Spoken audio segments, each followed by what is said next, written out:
व्यक्ति अगर विद्वान हो जाता है तो अहंकार समाहित हो जाता है, विद्वत्ता आ गई, अभिमान आ गया। और सोचिए, अगर मान लो व्यक्ति एक पद प्राप्त कर लेता है कि साहब इसने यहाँ विजय प्राप्त करी और विजय प्राप्त करी तो ये पद इसको मिल गया, वो पद पाने के बाद वो सोचता है कि अब मुझे एक और दूसरा पद मिल जाए, फिर वो सोचता है कि मैं कहीं इस मंत्र पद पर बैठ जाऊं, फिर मंत्री पद से सोचता है कि साहब मैं ये बन जाऊं, फिर वो बनते बनते उसने सोचा साहब मैं ये बन जाऊं। भगवान कहते हैं कुछ बनने की जरूरत नहीं है, अच्छे इंसान बन जाओ तो आप खुद ही अच्छे बन जाओगे, ये निश्चित है।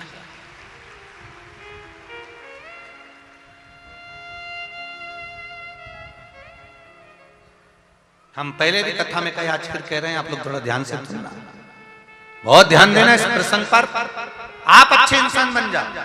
हम हमारे बच्चों से कहते हैं देख लो श्रवण कुमार को, हम अपने बच्चों से कहते हैं बनना है तो उनके जैसे बनो, हम अपने बच्चों से कहते हैं उसके जैसे बनो, हम अपने बच्चों से कहते हैं उसके जैसे बनो। शिव महापुराण की कथा कहती है आप अपने बच्चों को ये मत कहो कि उसके जैसे बनो, अपने बच्चों को ये कहो कि तुम ऐसे बनो कि आने वाली पीढ़ी कहे कि इसके जैसे बनो। तुम अपने बच्चों को वो बनाने का प्रयास करो।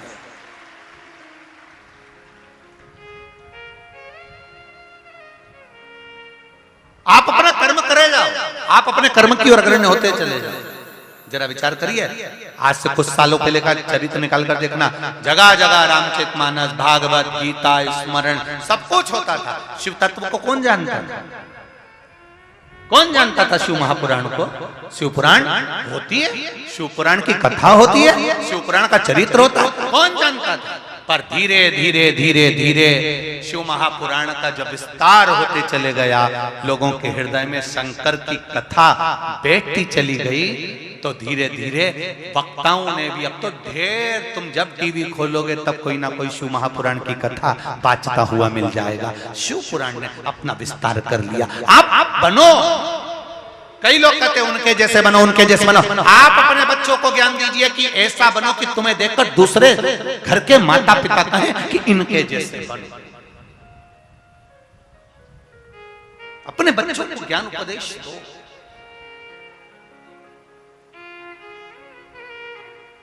कौन कहता है कि दुख नहीं आता? दुख आता है। भगवान जगत गुरु श्रीमद वल्लभाचार्य जी की माता इल्लमा गारू के जीवन में भी दुख आया, श्री लक्ष्मण भट्ट जी के जीवन में भी दुख आया। ऐसा कोई मानव का शरीर बताओ जिसके सम्मुख में दुख नहीं आया? भगवान राम अगर पृथ्वी पर प्रकटे तो उनको भी दुख आया, भगवान कृष्ण पृथ्वी पर आए तो उनको भी दुख आया। ऐसा कोई बता दो जीवन में जिसको दुख नहीं मिला हो। दुख तो आता, पर दुख आएगा जाएगा, बस एक काम करते रहना है कि दुख की घड़ी में भी हमें शिव को नहीं भूलना है। शंकर के द्वार जाते रहो, शंकर भगवान पर बिना छल के, बिना कपट के, बिना अहंकार के, निष्कपट भाव।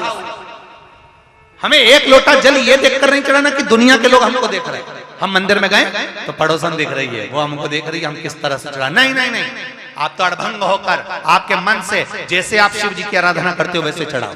आप तो एक लोटा भर के ले गए।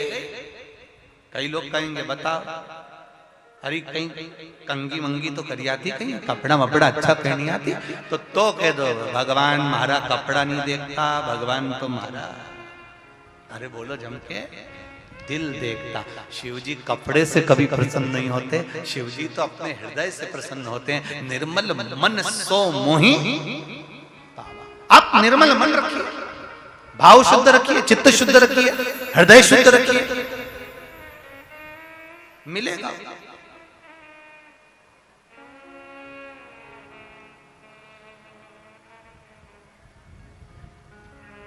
दूसरे को दिखाकर अगर हम एक लोटा जल भी चढ़ा रहे हैं तो भगवान शिव से ये लोग पशुपति व्रत करते हैं और पशुपति व्रत धारण करते हैं, तो हम उनसे एक बात हमेशा कहते हैं, आज फिर कह रहे हैं, पशुपति व्रत करने वाले को चाहिए कि सामने वाला व्यक्ति जैसा व्रत कर रहा है, अगर उसमें कुछ गलत कर रहा है तो जरूर बताओ, और वो पूछे तो नहीं तो अपने को ये भी नहीं बोलना कि साहब तुमने पूजन गलत कर ली है। वो अपने दिल से कर रहा है, आप अपने हृदय से। ये जरूर है पशुपति व्रत का जो नियम है वो जरूर बता दो कि साहब 5 व्रत होते हैं और 5वें व्रत में ही पूर्ण करना पड़ता है।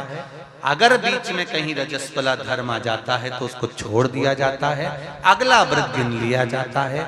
6 दिए मंदिर में ले जाए जाते हैं, 6 ही दिए पृथ्वी पर रखे जाते हैं, 5 दिए जलाए जाते हैं, 1 दिया पृथ्वी पे से उठाकर वापिस अपनी थाली में रख लिया जाता है।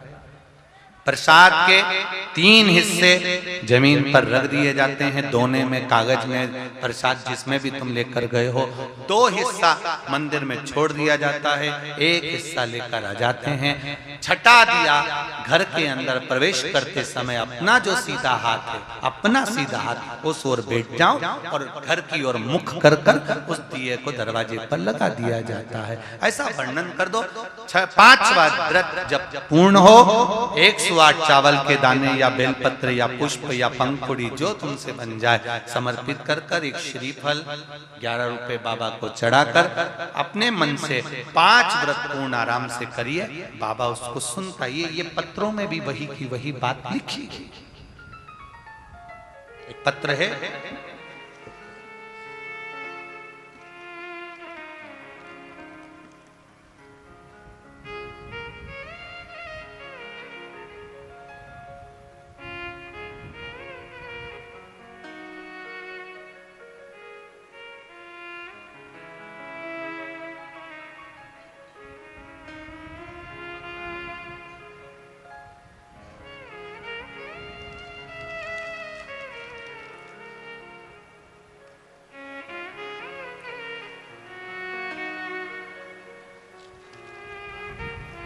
मैं रुक्मणी अशोक साहू, जिला जांजगीर चांपा गांव जामड़ी की रहने वाली हूँ।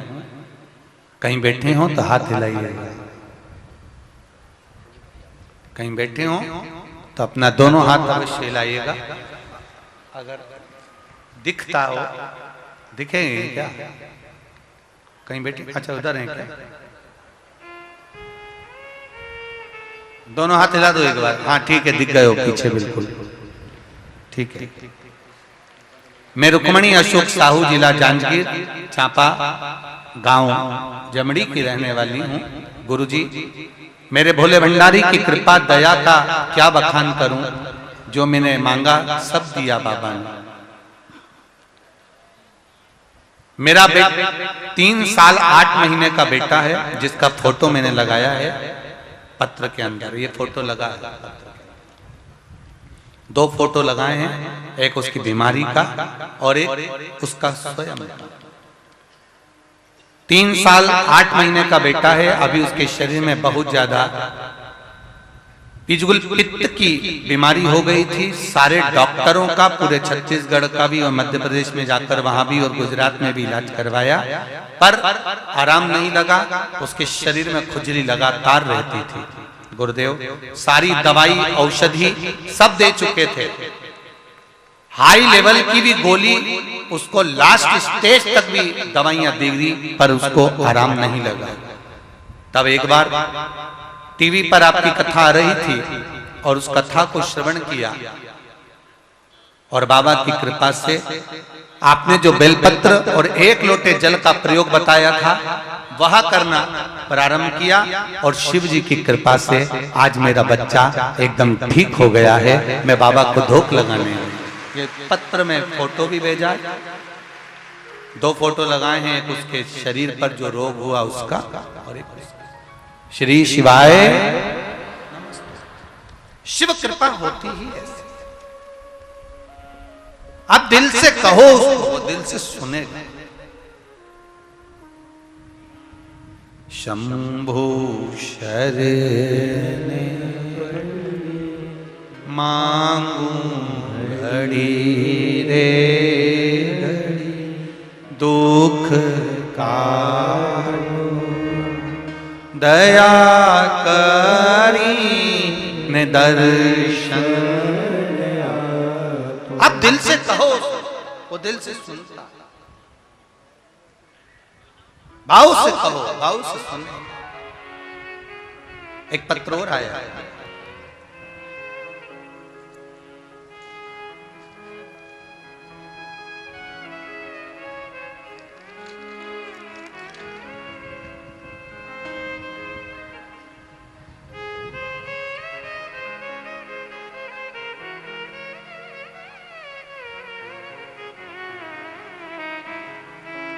हीरा देवी अग्रवाल।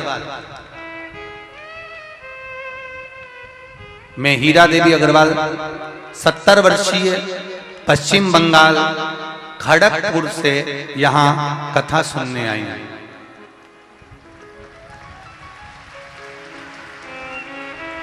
कहीं बैठी हूं, हीरा देवी अग्रवाल 70 वर्षीय हैं, पश्चिम बंगाल खड़गपुर से यहां आई हैं। कहीं बैठी हो तो हाथ हिलाइए। उधर है क्या? हाथ हिलाइए एक बार। श्री शिवाय नमस्तुभ्यम। ठीक है, दिख गए हो, दिख गए हो, ठीक है। श्री शिवाय नमस्तुभ्यम। मैं हीरा देवी अग्रवाल 70 वर्षीय पश्चिम बंगाल खड़गपुर से यहाँ रायपुर में कथा सुनने आई हूँ। कोटि कोटि प्रणाम, कुबेरेश्वर बाबा को नमन। बाबा कुबेरेश्वर के रुद्राक्ष का क्या महत्व है मैं बताना चाहूंगी। मेरा और मेरा परिवार अप्रैल माह में कुबेरेश्वर धाम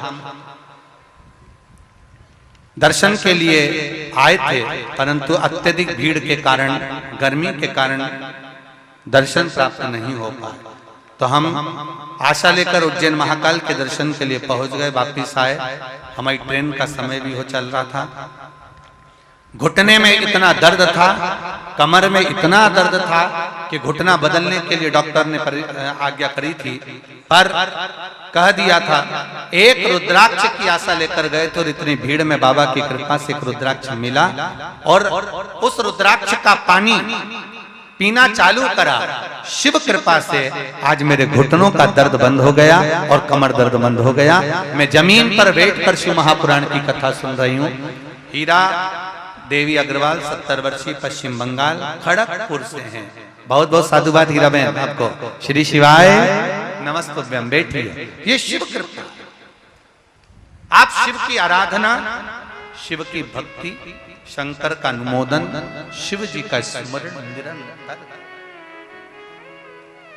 फिर निवेदन करूंगा, सारी समस्या का हल। कोई जीवन में तकलीफ आए, कष्ट आए, रोग आए, बीमारी आए, दुख आए, घर में से एक लोटा पानी भरो, सीधे शिव जी के मंदिर पहुंच जाओ। दिल से, मन में अगर अच्छा भी ना लगे तो थोड़ी देर शिव जी के मंदिर में बैठो, लोटा भर के जल धीरे धीरे महादेव को चढ़ाओ और अपने हृदय की बात शिव जी से कहते जाओ। शिव जी से मैंने तेरे ही भरोसे ओ बाबा, तेरे ही भरोसे हवा बिच उड़ती जावांगी। बाबा डोर हल तो छठी ना में कटी जावांगी। भोले मैं तेरी पदम, शंभो मैं तेरी पदम, हवा बिच उड़ती जावांगी।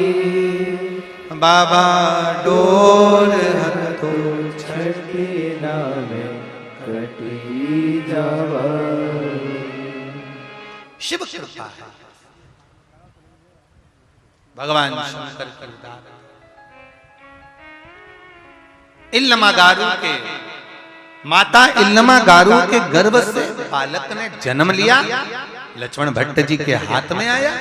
बालक जब हाथ में आया तो देखा तो इसकी श्वासें नहीं है, इसकी धड़कन नहीं है, इसकी श्वास नहीं चल रही है। ये लगता है कि मर चुका है, इसमें प्राण नहीं है, मर गया।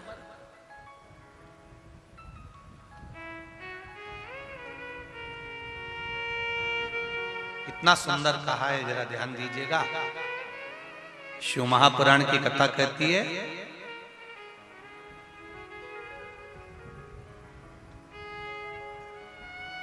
जन्म के बच्चा जब जन्म लेता है, जन्म के 1 महीने पहले अगर 1 लोटा जल शमी पत्र समर्पित कर कर शिव जी पर चढ़ा दिया जाता है, तो नारी के गर्भ से जो बच्चा होता है वो कभी विकलांग नहीं हो सकता, मंदबुद्धि नहीं हो सकता, विवेकवान। शरीर कष्टवान बच्चा जन्म नहीं ले सकता। और यदि शिव मंदिर नहीं है नजदीक में, शंकर का मंदिर भी नहीं है नजदीक में, तो शमी के पेड़ के नीचे 1 लोटा जल चढ़ाकर उसका भी स्मरण किया। शमी के वृक्ष की महत्वता ये चंपावन की भूमि कर रही है, रायपुर छत्तीसगढ़ की ये पावन धरा कर रही है। ये शमी वृक्ष की महत्वता दिखा।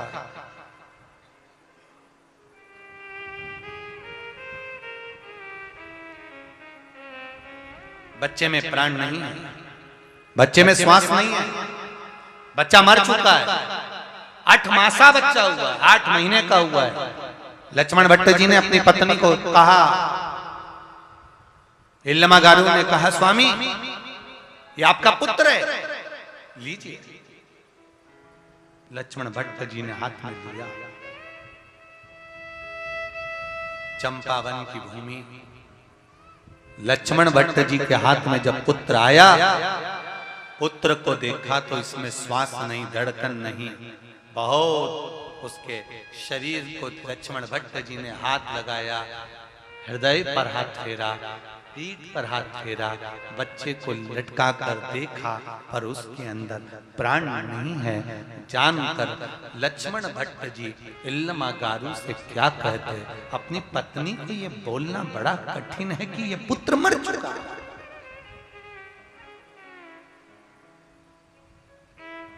इतना कठिन। द्रौपदी के 5 सोते हुए पुत्र को जब मार दिया गया, 5 सोते हुए पुत्र जब द्रौपदी के मर गए और 5 सोते हुए पुत्र को जब मारा गया,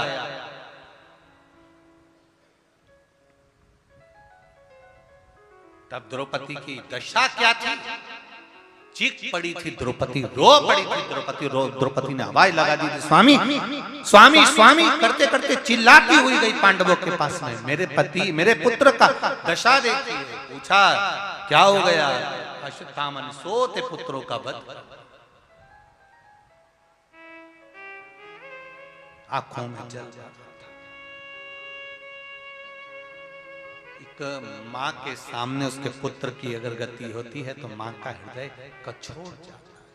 ये कोरोना महामारी में, ये कोरोना महामारी के अंतर्गत जब जवान जवान युवान युवान बच्चे प्राणों को त्याग रहे थे, तब बुजुर्ग घर के आंख में आंसू भरकर रो रहे थे कि इनकी मृत्यु की जगह हमारी हो जाती, कम से कम मेरा बेटा तो रह जाता। पर जो लिखा ललाट पर उसको कौन टाल सकता है? जो ललाट का लिखा हुआ है उसे कौन टाला है? कौन टाल सकता? महाराज रो रही है, इल्लमागारू को कौन कहे कि तुम्हारा पुत्र नहीं है, मर चुका है। लक्ष्मण भट्ट ने विचार करा। लक्ष्मण भट्ट जी ने जब देखा, तब लक्ष्मण भट्ट जी ने अपनी पत्नी को समझाया कि इस पुत्र को इसी शमी के पेड़ के नीचे छोड़ना पड़ेगा। तब इल्लमागारू ने पूछा, स्वामी कारण क्या है जो मेरा बेटा जन्म लिया है और उसको इस शमी के पेड़ के नीचे छोड़ना पड़ेगा? क्या कहा? इस बालक में प्राण नहीं है। रो पड़ी इल्लमागारू, रो रही। बहुत ध्यान दीजिएगा साहब, मृत्यु लोक में जन्म हुआ है तो जन्म से लेकर मृत्यु की सैया पर सोने तक व्यक्ति को रोना तो पड़ता ही है, निश्चित है। रामचरितमानस में भी लिखा है, माता कौशल्या जी ने राम जी को देखा और राम जी से कहा, माता पुनि बोली सोमति डोली तजहु तात यह रूपा की जैसी सुलीला अति प्रिय शीला यह सुख परम अनुपा सुनी बचन सुजाना। आगे क्या है, रोदन ठाना। माता बोल रही है राम जी से कि रो। राम जी कहते हैं, मां मैं भगवान। राम जी कह रहे हैं मैं विष्णु हूं, नारायण हूं, और आप कह रही हो कि मैं रो। माता कौशल्या जी ने कहा, मृत्यु लोक में जन्म लिया है तो रोना तो पड़ेगा। कौशल्या जी ने राम जी को जन्म के समय रुलाया था, इसलिए आज भी हॉस्पिटल में बच्चा जब जन्म लेता है तो उसको डॉक्टर सिस्टर उल्टा लटका के थप मार के चिमटा खोड़ के रुलाते हैं। आज से रोएगा तो मरेगा, तब तक रो। ये रोना तो पड़ेगा। अगर मृत्यु लोक पर आयो ना, पृथ्वी पर जन्म लिया है तो रोना तो पड़ेगा। तुम लोग ये मत सोचना कि अपन कथा सुनेंगे तो हो सकता है कि दुख कटेगा। ऐसा नहीं है कि दुख नहीं कटेगा। कथा सुनने से, सत्संग करने से, भजन करने से, कीर्तन करने से, मंत्र जाप करने से, श्री शिवाय नमस्तुभ्यम बोलने से, एक लोटा जल चढ़ाने से, राम कृष्ण का स्मरण करने से, ऐसा नहीं है कि दुख नहीं कटेगा। कटता है। भजन करने से ही तो हमारा दुख कटता है।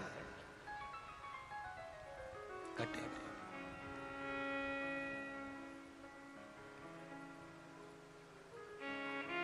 बस भगवान शिव से प्रार्थना। इल्लमागारू के गर्भस्थ कष्ट होने पर जो बालक हुआ, प्राण छूट गए। शमी के वृक्ष के नीचे उसको रख दिया गया, एक कपड़े में लपेट कर रखा, पत्ते डाल दिए गए। शमी के पत्ते उस बच्चे पर डाले गए और डालने के बाद में वहां से इल्लमागारू और लक्ष्मण भट्ट स्वामी चल दिए। देखिए, दूसरे गांव में जाकर निवास किया। बस वहां पर पहुंचे ही थे, समय आया, विचार करा कि चलें। इल्लमागारू ने एक शब्द बड़ा भारी कहा, मैं चाहूं रायपुर छत्तीसगढ़ की इस पावन धरा से जितने लोग कथा को सुन रहे हैं वो भी इस शब्द को स्मरण में रहे। इल्लमागारू ने अपने स्वामी लक्ष्मण भट्ट जी से कहा, स्वामी जी अपन काशी जा रहे हैं शिव जी का दर्शन करने के लिए, 1.25 लाख ब्राह्मणों का भोजन कराने के लिए जा रहे हैं।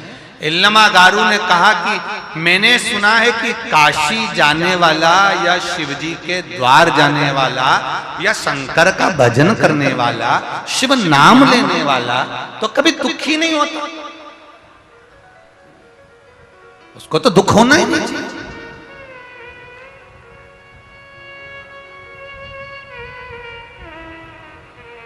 भगवान का नाम जाप करने वाला क्यों?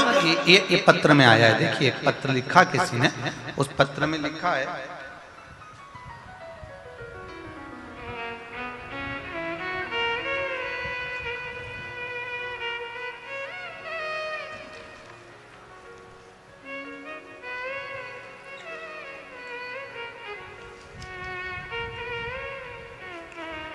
नाम है यशोदा सोनी, भिलाई से है यशोदा सोनी। कहीं बैठी हो तो हाथ हिलाइएगा। यशोदा जी सोनी भिलाई से कहीं बैठी हो तो हाथ हिलाइएगा दोनों। किधर बैठी दिखे कोई? कोई जहां कहीं भी बैठी हो, यशोदा जी सोनी भिलाई से। मैं 2 वर्ष से शिव महापुराण की कथा को सुन रही हूं गुरु जी। मेरी मां के घुटने में इतना दर्द रहता था कि वह ठीक से उठ बैठ नहीं पाती थी, और मेरे पापा भाई ने वही गांव के पास के डॉक्टर को दिखाया। जब वहां से भी आराम नहीं लगा तब हमारे बड़े शहर में लाकर दिखाया, वहां भी आराम नहीं लगा। फिर डॉक्टरों ने उसका चेकअप करा तो बताया कि घुटने के हड्डियों के डॉक्टर को जब दिखाया तो कहा गया कि वहां घुटने में एक गठान हो गया है, उस गठान को निकालना पड़ेगा। फिर डॉक्टर ने तुरंत भर्ती होने के लिए बोल दिया।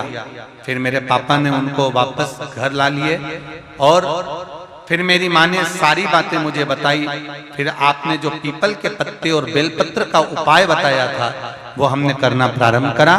शिव जी को 1 लोटा जल चढ़ाकर बेलपत्री का पत्ता शंकर भगवान पे से लाकर उनको खिलाया और पानी भी पिलाना चालू करा। दूसरी बार उसी हॉस्पिटल में पुनः जांच करवाने के लिए लेकर गए तो डॉक्टर ने कहा जो इनको पहले गठान थी वो गठान अपने आप गल चुकी है और अब इनको आराम है, अब ये नीचे भी बैठ सकती हैं, चल सकती हैं। मैं बाबा को यहाँ पर भिलाई से धोख लगाने के लिए आई हूँ। मेरा नाम यशोदा सोनी, भिलाई की रहवासी हूँ। मेरा मोबाइल नंबर भी लिख कर दे रही हूँ। शिव की कृपा कैसी होती है मैं सबको वर्णन करना चाहती हूँ कि देव अधिदेव महादेव पर करा गया भरोसा कभी टूटता नहीं है। ऐसा है मेरा शिव कृपा, शिव की उदार। तेरी कृपा बिना न हिले लेते हैं श्वास, तेरी कृपा से तनु बखान क्या करूं मैं राखों के ढेर का, चपटी भभूत में खजाना क्या। शमी के वृक्ष के नीचे बालक को छोड़ दिया, शमी के पत्तों से ढक दिया। इल्लमागारू और लक्ष्मण भट्ट दोनों जाते हैं। इल्लमागारू ने कहा स्वामी काशी जा रहे हैं। और काशी जाते समय कई लोग, अभी आप लोग शिव महापुराण की कथा में आ रहे हो, मंदिर जाते हो शिव जी के, अगर ईमानदारी से बोलना, यदि मंदिर जाने पर भी तुमको अगर दुख रहेगा तो दुनिया तुम पर नहीं हंसेगी, दुनिया किस पे हंसे बताओ। इतनी शंकर जी की भगत है, रोज लोटा भर के पानी चढ़ाने जाती है, रोज सियोर वाला महाराज की कथा सुनने बैठ जाती है, टीवी चालू करी और बैठ गई। इतनी शिव जी की भगत और इतना दुख।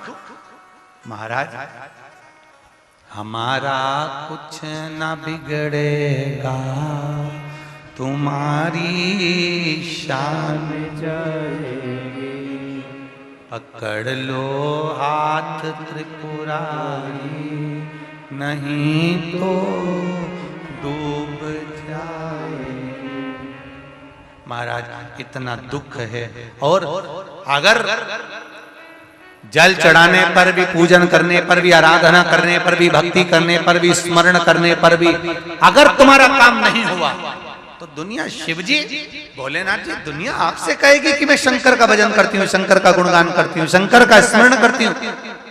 हाँ, वही इल्लमागारू ने कहा कि शिव जी के काशी जा रहे हैं और काशी जाते समय इतना ये घटना घट जाना, गर्भ में बच्चा है और वो बच्चा गर्भस्थ बच्चा 8 महीने का होकर समाप्त हो जाना, मर जाना, शांत हो जाना। स्वामी ये बात ठीक नहीं लग रही है। दुनिया क्या कहेगी, लोग क्या कहेंगे, लोगों के मन में क्या भाव प्रकट होगा, लोगों के मन में क्या आएगा। स्वामी आप बताओ। शंभो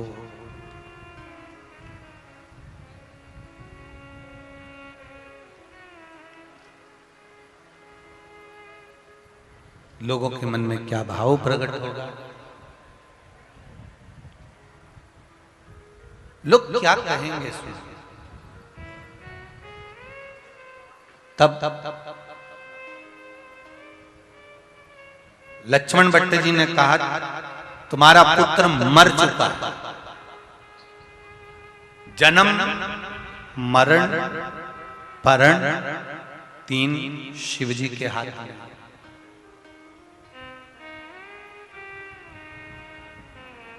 जन्म भी शिव जी के हाथ में, मृत्यु भी शिव जी के हाथ में और परण विवाह भी शिव जी के हाथ में।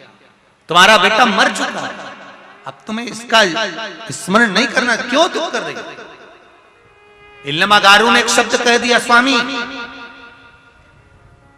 बेटा मरा, उसका दुख नहीं है, बेटा मरा दुख नहीं, दुख इस बात का है कि शंकर जी के मंदिर काशी जा रहे हैं, शिव जी को जल चढ़ाने जा रहे हैं, 1.25 लाख ब्राह्मण का भोजन कराने जा रहे हैं, और ऐसा शुभ कर्म करने पर अगर बेटा चले गया तो लोग मुझे नहीं कहेंगे, मेरा विश्वास कहीं टूट ना जाए, मेरा भरोसा ना टूटे, मेरा विश्वास ना टूटे, बस बात इतनी।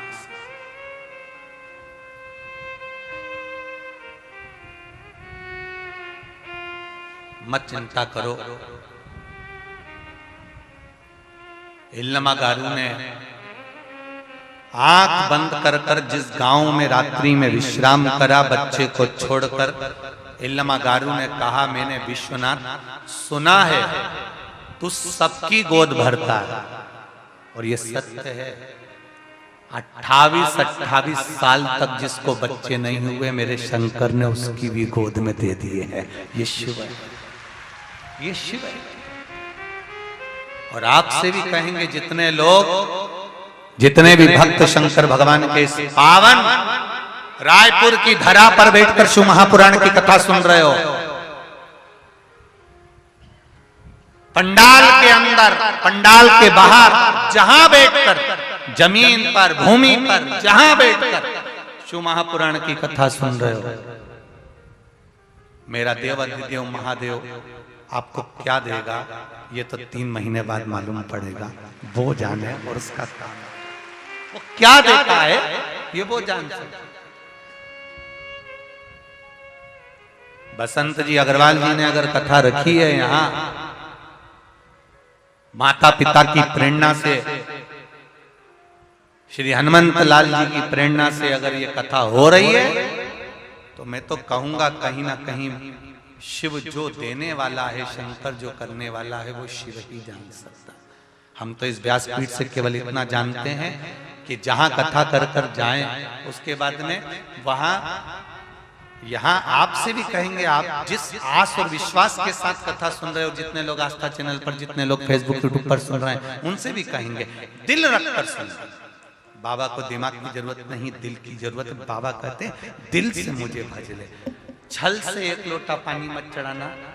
भीड़ हो रही है, ज्यादा भीड़ हो रही है, चिंता मत करना, क्रोध मत दिखाना। अगर मान लो क्रोध आ भी रहा है, तुम शिव आराधना में, शंकर की भक्ति में शिव मंदिर गए, कोई कह रहा था अभी हमको, हम जब यहाँ आ रहे थे तो किसी ने कहा कि गुरुजी आजकल शिव मंदिरों में इतनी भीड़ होने लगी है, और माताएं तो ऐसी घेर के शंकर भगवान को बैठती है ना, लेडीज माताएं, ऐसा लगता है ये तो छोड़ेगी नहीं, और दूसरे को नंबर ही नहीं लगाने देते। मेरी माताओं से निवेदन है, भेड़ुओं के ऊपर भी थोड़ी कृपा कर। ये भाई लोग जो लोटा लेके पानी लेके जाते हैं, तो कम से कम मेरी माताओं से निवेदन है कि थोड़ा जल्दी पूजन करके दूसरे को भी नंबर लगे, दूसरे पर भी, दूसरे का भी मन होता है शिव जी पे जल चढ़ाने का। पर और मान लो माताएं अगर पूजन कर रही और उसने चंदन लगाया और इतने में किसी ने लोटा भर के जल चढ़ा दिया, इतने में तो अभी तक तो ये माता थी, अभी तो माता तक थी, अब माथा तक कब पहुंच जाए इसका कोई ठिकाना नहीं है। 2 मिनट में, अभी तक तो ये महागौरी थी, अभी थोड़ी देर में ये चंद्र घंटा।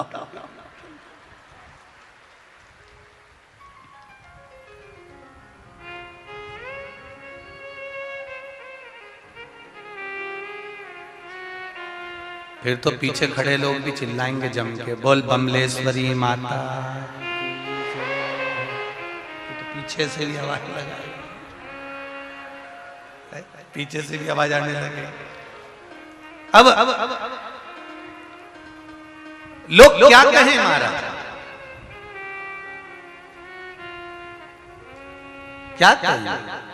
इल्लमागारू ने भगवान शिव से प्रार्थना करी, भोलेनाथ आप कृपा नहीं करेंगे तो कौन करेगा? दुनिया हंसेगी कि काशी जाते समय इसके गर्भ से बच्चा हुआ, अष्टमासा हुआ, 8 महीने का हुआ, मर गया। दुनिया हंसेगी, लोग कहकर कहेंगे कि काशी जा रही थी।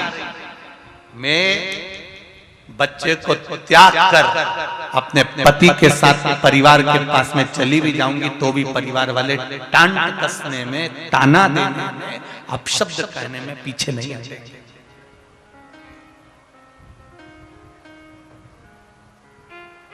हमारा कुछ न बिगड़ेगा, तुम्हारी शान जाए, पकड़ लो हाथ त्रिपुरारी, नहीं तो डूब जाए। संभालो बोले।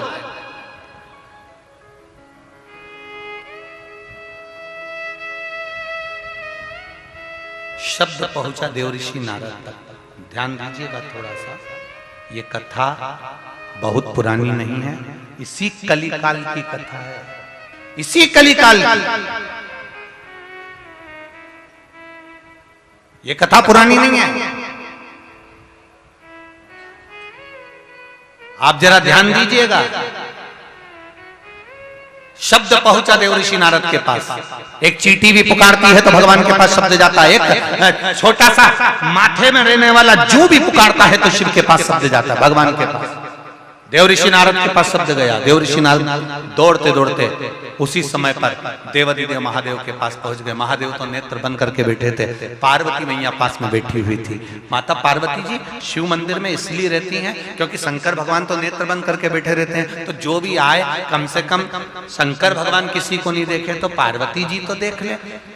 पति दुकान पे रहता है तो पत्नी को घर पे रहना चाहिए, पर पत्नी भी बैग टांग के किटी पार्टी में चली जाए तो मान लो पत्नी बैग टांगे, पति गया इधर दुकान पे और इन्हें ये चली सीधे और मालूम पड़ा कहीं पार्टी में चली गई, कहीं मार्केट चली गई, कहीं किटी पार्टी में चली गई, कहीं फंक्शन में चली गई और पति दुकान पर। अब इनके यहाँ मेहमान आए, कोई आए, पत्नी मिले ही नहीं। माता भाई पति तो ठीक है दुकान पे रहे, पर कम से कम पत्नी को तो आदर सत्कार करना चाहिए।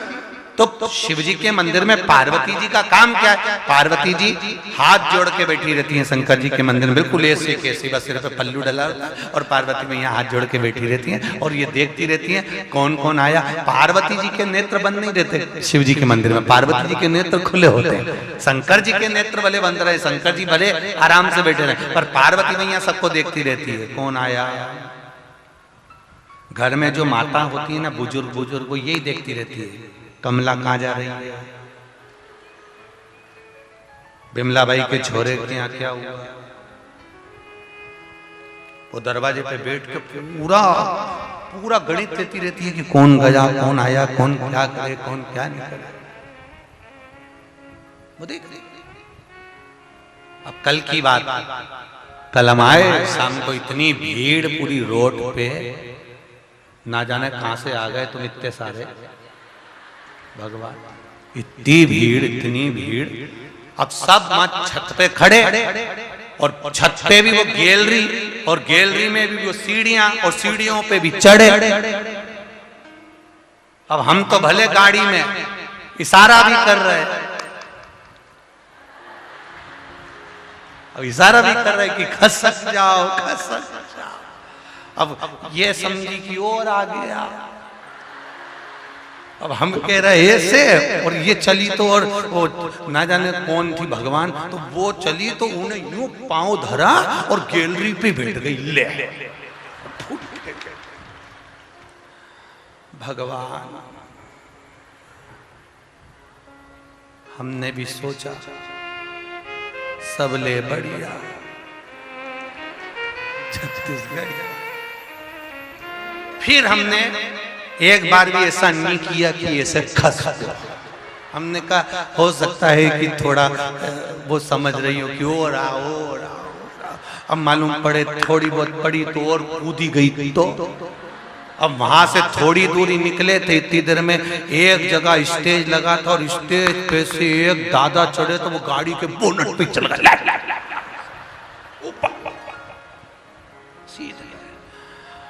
हमने मन में सोचा भगवान कृपा हुई, वो तो रह गई पर ये चढ़ गए। अब हमने बसंत भैया से बोला, हमने कहा बसंत जी हम नीचे बैठ जाए, गुरु जी थोड़ी देर और खड़े रहो। हमने कहा बसंत भैया या तो गाड़ी बचने वाली है या गुरु जी बचने वाला है, ये करने वाला है।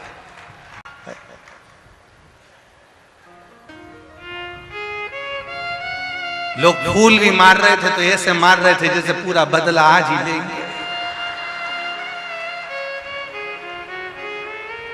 वो एक बहन ने तो हमको लिख के भी भेजा समिति में कि गुरुजी फूल मार मार के पीले फूल से तुम्हें लाल कर दिया।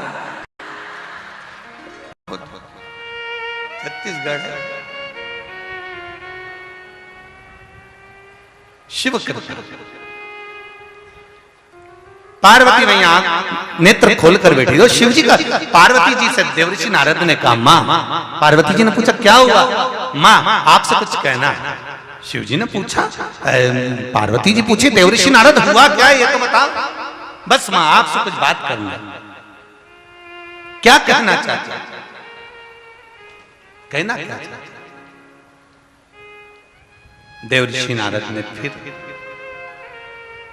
पार्वती मैया ने पूछा हुआ क्या है देवऋषि नारद कहते हैं एक ब्राह्मण भूमि पर गोदावरी के तट से काशी के लिए जा रहा है और उसकी धर्म पत्नी के गर्भ से एक बच्चा हुआ है 8 महीने का। वो शमी के वृक्ष के नीचे हुआ। पार्वती जी बोली शमी का वृक्ष तो शंकर जी की गोद होती है। माँ उसी शमी वृक्ष के नीचे उस बच्चे को जन्म दिया और वो बच्चा मरा हुआ 8 मासा हुआ। उसके प्राण नहीं है, उसकी धड़कन नहीं, उसकी श्वास नहीं है माँ, इसलिए उसको उसी शमी के वृक्ष के नीचे छोड़ दिया। जरा देखिए जगत गुरु श्रीमद् वल्लभाचार्य जी का जन्म। दुनिया के लोग भले भेद करें कि ये राम वाले, ये कृष्ण वाले, ये शिव वाले, पर मेरे देवताओं के मन में कभी भेद नहीं होता। ब्रह्मा विष्णु और महेश सब एक हैं, सब एक, कोई अलग नहीं। ये दुनिया के लोगों ने भेद कर दिया, ये ब्राह्मण है, ये क्षत्रिय, ये वैश्य है, ये शूद्र है। किसी पुराण में, किसी शास्त्र में ऐसा कहा गया हो कि आप ब्राह्मण हो या क्षत्रिय हो या वैश्य हो या शूद्र हो तो किसी एक वर्ण की निंदा करी गई हो कि आप शूद्र की निंदा कर दो या क्षत्रिय की निंदा कर दो या वैश्य की निंदा कर दो या ब्राह्मण की निंदा कर दो? हमारे वेद, हमारे पुराण, हमारे शास्त्र कभी किसी वर्ण की, किसी अन्य धर्म की कभी निंदा करना नहीं बताते हैं। यहां तक शिव पुराण कहती है कि किसी धर्म की भी निंदा मत, किसी धर्म की निंदा मत। आप शंकर जी को मानते हो, आप राम जी को मानते हो, आप उसको मानते हो, आप जिसको भी मानो, आपकी मर्जी है, पर किसी भी भगवान की, किसी देवता की, किसी भी अन्य देव की या किसी अन्य धर्म की कभी निंदा नहीं होना चाहिए। सब जिस भाव से भगवान को रिझा रहे हैं, तुम गुलाब जामुन खा लो, रबड़ी खा लो, मालपुआ खा लो, दाल चावल खा लो, तुम्हारी मर्जी पड़े तो तुम लिट्टी चोखा खा लो, तुम्हारी मर्जी पड़े तो तुम पूरन पोली खा लो, जो भी खाओगे जाना तो पेट में ही है। चाहे तुम राम कहो, चाहे तुम कृष्ण कहो, चाहे तुम शिव कहो, चाहे तुम जो मर्जी पड़े वो बोलो, जाओगे तो एक ही जगह पे कि ये वाला अलग चले जाएगा, वो वाला अलग चले जाएगा। ऐसा होता है कि गुलाब जामुन खाओगे तो साइड में रहेगी और इमरती इधर, समोसा यहीं अड़ा रह जाएगा, भजिया नीचे। कहीं ऐसा हुआ कि राम जी वाला इधर जाएगा, न कृष्ण जी वाला इधर जाएगा, न शिव जी वाला इधर जाएगा? नहीं, सब एक जगह, सब एक स्थान। तुम राम कहो चाहे श्याम कहो, तुम्हारी मर्जी पड़े, राम कहो, कृष्ण कहो, शिव कहो, भवानी कहो, बमलेश्वरी कहो, चामुंडा कहो, तुम्हारी मन पड़े वो कहो, जाओगे एक स्थान। महाराज देवर्षि नारद कह रहे हैं, मेरे मन का एक संशय, एक ब्राह्मण परिवार और ब्राह्मण परिवार की धर्म पत्नी के गर्भ से बच्चा हुआ, समी के पेड़ के नीचे हुआ, और वो समी के पेड़ के नीचे उस मरे हुए बच्चे को छोड़कर चले, उस मरे हुए बच्चे को छोड़कर गए।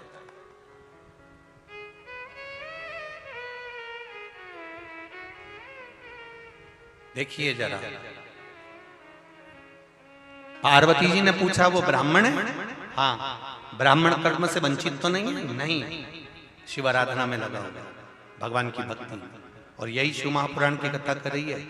देवराज नाम का ब्राह्मण कुल में जन्म लेकर भगवान की भक्ति नहीं कर पाया, चोरी कर कर धन लाया था, मंदिर के अंदर बैठ गया, शरीर में ताप पड़ा, बेलपत्री के वृक्ष के नीचे आकर बैठा, प्राण छूट गए। प्राण छूटे, भगवान शंकर के गण आए, उसको बंदी बनाकर ले जाने लगे, उसके भगवान शिव के धाम में लेकर जाने लगे नंदी पर बिठाकर। उस देवराज नाम के ब्राह्मण ने सोचा कि मैंने तो जीवन भर पाप करा, कपट करा, छल करा, बेईमानी करी, प्रपंच करा, फिर आखिर में मुझे कैलाश धाम कैसे मिल गया? तब मालूम पड़ा कि देवराज नाम के ब्राह्मण की माता शिवजी के मंदिर में जल चढ़ाने जाती थी। माता का चढ़ाया गया जल बेटे के भाग्य में आया, इसलिए इसको कैलाश धाम मिल गया। ये शिव। अब थोड़ा ध्यान देना, घर की जो माँ होती है ना, हमारा बहुओं से भी निवेदन है, अगर आपके गोदी में लाल है, आपकी गोदी में बेटा बेटी है, 3 महीने का, 4 महीने का, 6 महीने का, 8 महीने का, जैसा भी बच्चा आपके गोद में है, आप माता हो, घर की माँ अगर शिव जी को 1 लोटा जल समर्पित करती है तो ये निश्चित है उसके घर के बेटे के हिस्से में माँ का चढ़ाया हुआ जल अवश्य प्राप्त होता है, ये निश्चित। किसी ने पूछा एक बार, एक ये यहाँ इसमें भी एक प्रश्न किसी ने करा है, किसी ने पूछा है कि गुरुजी हम अगरबत्ती लगाते थे तो किसी ने मना कर दिया कि अगरबत्ती लगाएं नहीं। किसने लिखा? तो हमने इसमें लिखा है कि अगरबत्ती नहीं लगाएं, ऐसा किसी ने हमको कह दिया।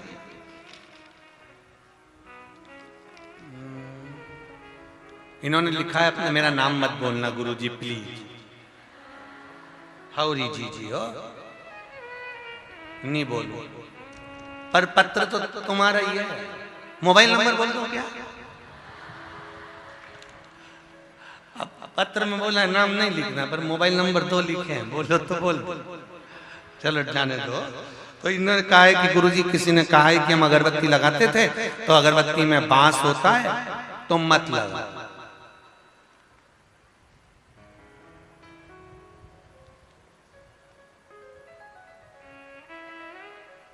तुम्हारा क्या कहना है रे छत्तीसगढ़ वालों? तुम्हारा क्या कहना है?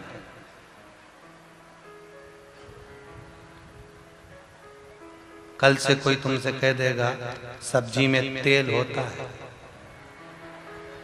बिल्कुल मत खाना, तेल खाएंगे तो ब्लड प्रेशर होगा। 2 अगरबत्ती लगाते हो, 2 की जगह 4 लगा। अगरबत्ती बनाने वाला अगरबत्ती बना रहा है, डंडी में वो क्या लगा रहा है, बस अगरबत्ती वालों से निवेदन है, दिल से कोई अगरबत्ती लगाता है तो निवेदन है उसमें बांस का प्रयोग ना करें। अगरबत्ती लगाओ, भगवान को मना नहीं है। अगरबत्ती बनाने वाला भी मेहनत करता है, कुछ लोग अगरबत्ती का निर्माण करते हैं, और अगरबत्ती लगाने से हमारी श्रद्धा का भाव जागृत होता है। कितनी अगरबत्ती लगाते हैं अपन?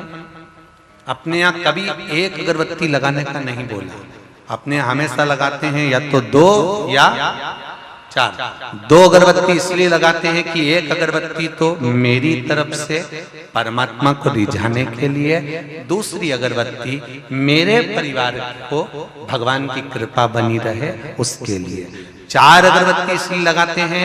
तीसरे नंबर की अगरबत्ती, मेरे घर में कोई बुजुर्ग है तो भगवान उसको अंतिम क्षण तक भी स्वस्थ बनाकर रखना। और चौथी अगरबत्ती इसलिए लगाते हैं कि मेरे आसपास में जो भी निवास करते हैं इनको कभी दुख मत देना, इसलिए 4 अगरबत्ती लगाई जाती है।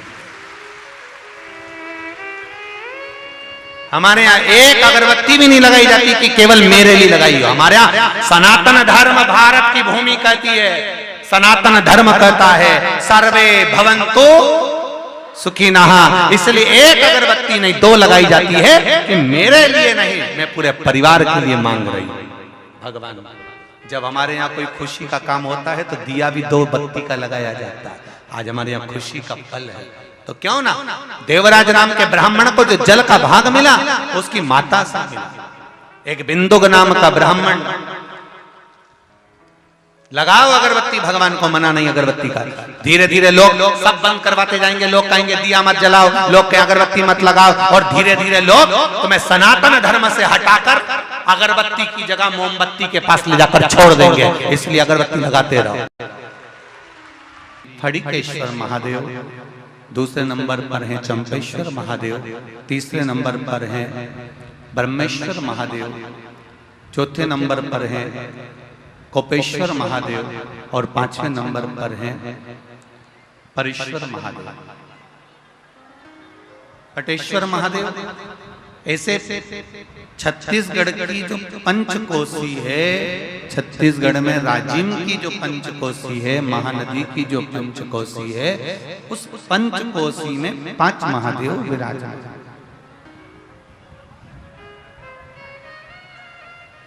और पंचकोशी के वो 5 महादेव में जो मूल महादेव का वर्णन किया गया है वो चंपेश्वर महादेव का किया गया।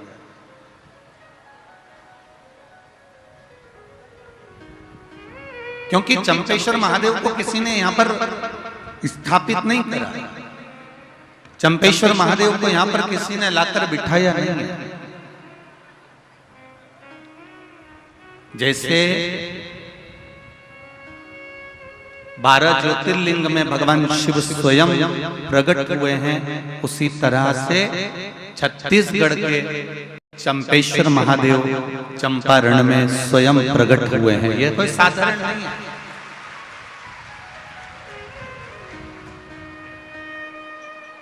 स्वयं प्रागट्यता है उनकी, स्वयं। मैंने तेरे ही भरोसे ओ बाबा, तेरे ही भरोसे हवा बिच उड़ती जावांगी, बाबा डोर हर को छड़ी नामे कटी जावांगी, भोले मैं तेरी पतंग, शंभो मैं तेरी पतंग। शिव उपासना का, भगवान शंकर की भक्ति का ये 5 दिवस जो हमको मिला हुआ है शिव महापुराण के रूप में, उस कथा को हम अपनी जिंदगी में उतार कर चलते हैं। और भक्ति के बिंदु को जब तक हम हमारे जीवन में नहीं उतारेंगे तब तक ये जीवन का आनंद नहीं होगा।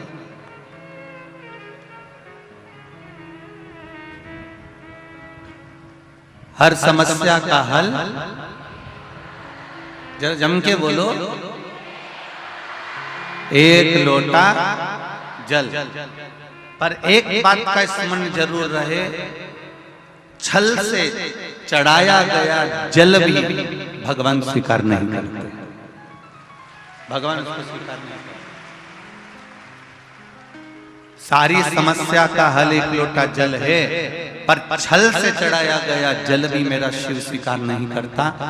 आप भगवान को रिझाने के लिए, देवाधिदेव महादेव को रिझाने के लिए, आप भगवान शिव को रिझाने के लिए, भगवान की अविरल भक्ति में डूबने के लिए, जैसे मेरे शंकर, जैसे मेरे ओगरदानी, जैसे मेरे भोले, जैसे मेरे शिव एक सरलता का भाव रखते हैं, ऐसी सरलता का भाव आप में होना चाहिए।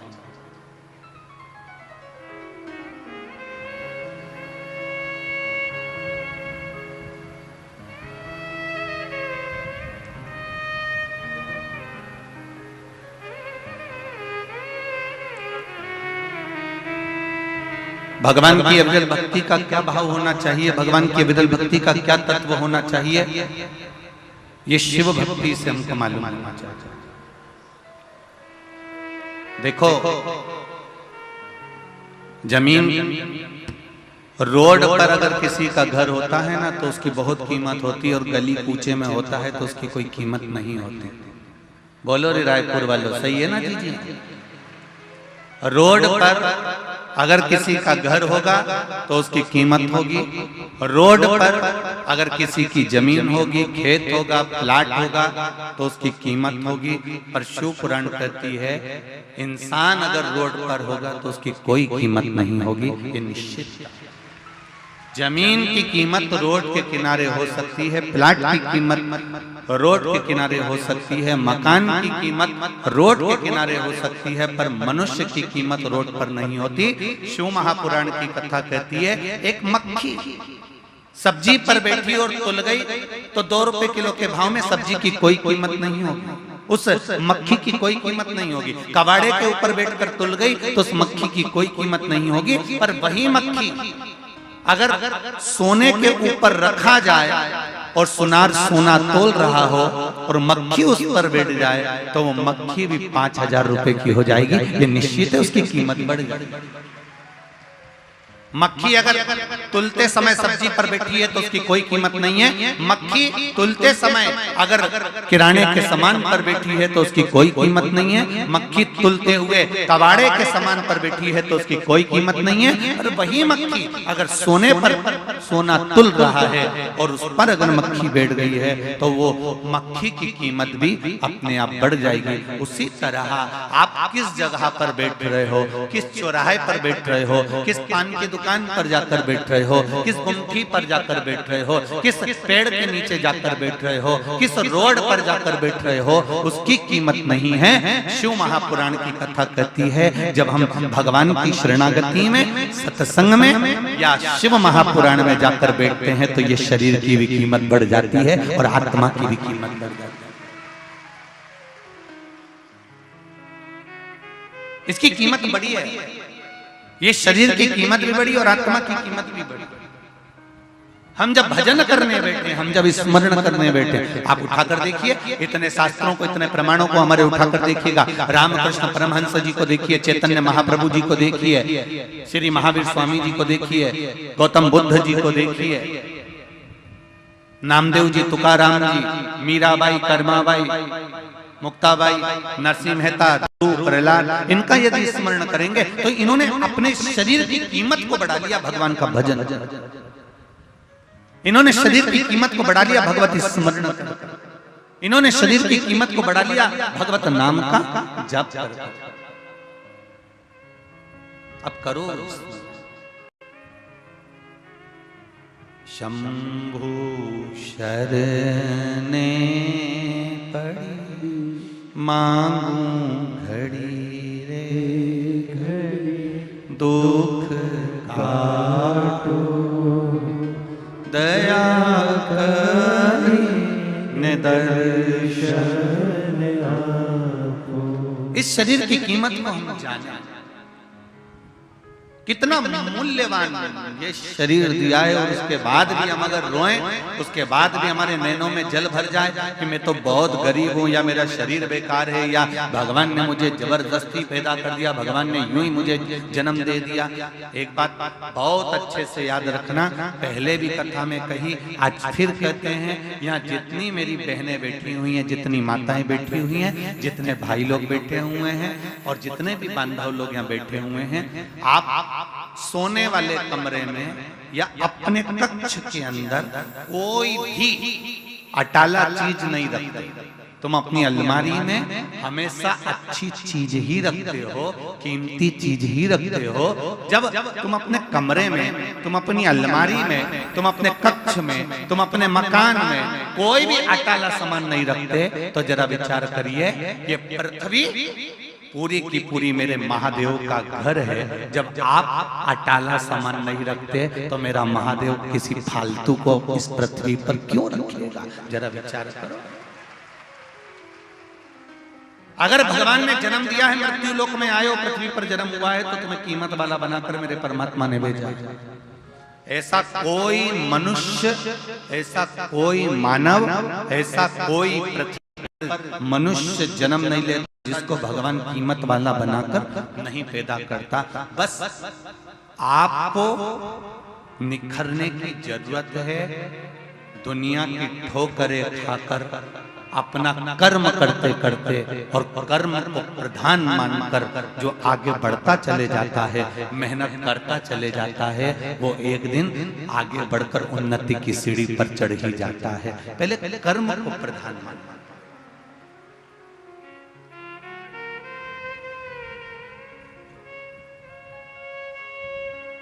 मेहनत करो, कहीं इधर उधर मत पड़ी जाना, नहीं तो लोग कहें कि कहीं का बाबा जोगी मिल जाए और कह दे कि तुम मेरे पास में आ जाओ, मैं तुमको गड़ा हुआ धन दे दूंगा, निकाल के हंडा दे दूंगा।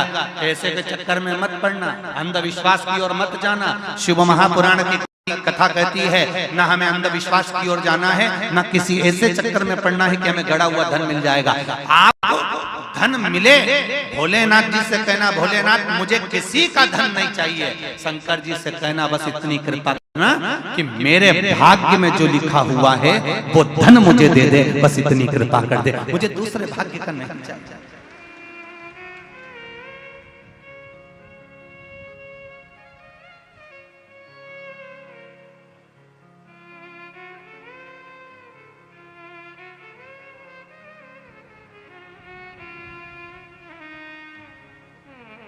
शिव भक्ति का एक रसतत्व, शिव भक्ति का एक आनंद। अभी कल की बात है, हमारे बसंत जी अग्रवाल जी कर रहे थे, गुरु जी 1 2 3 4 डूम लगवाए हैं, लगभग 4-5 लाख स्क्वायर फीट जगह में ये सारी व्यवस्था करी गई है। और लगभग इन चारों डूमों में मिला के ऐसा टेंट वाले और प्रशासन आदि का था कि लगभग 3 लाख पब्लिक इसमें बैठ सकती है।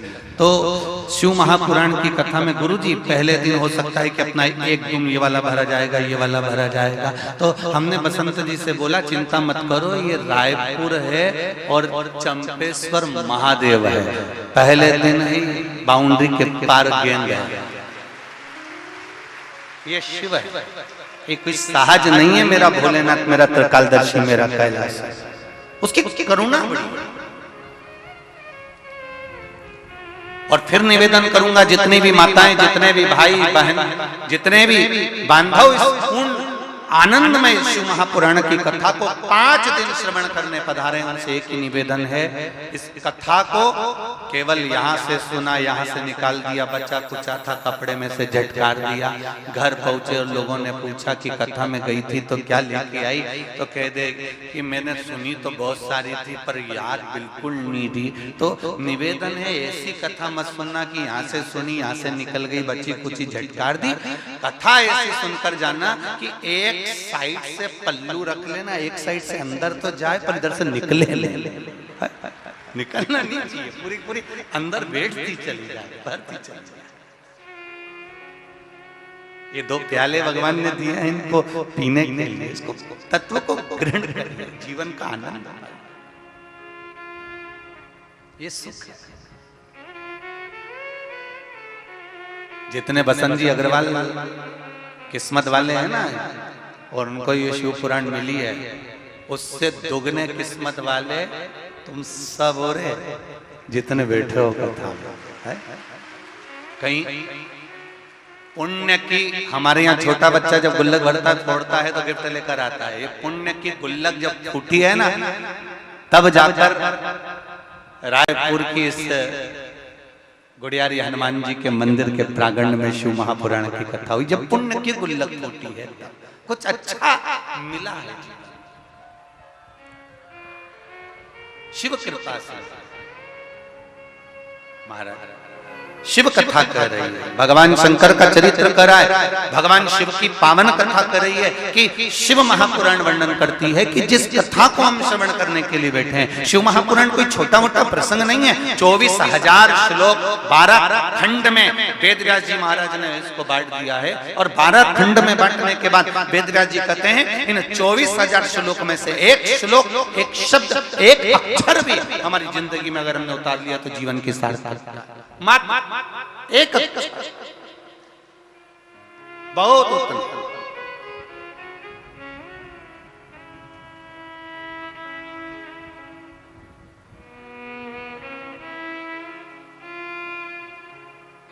भगवान की भक्ति के लिए दिन रात, सुबह शाम,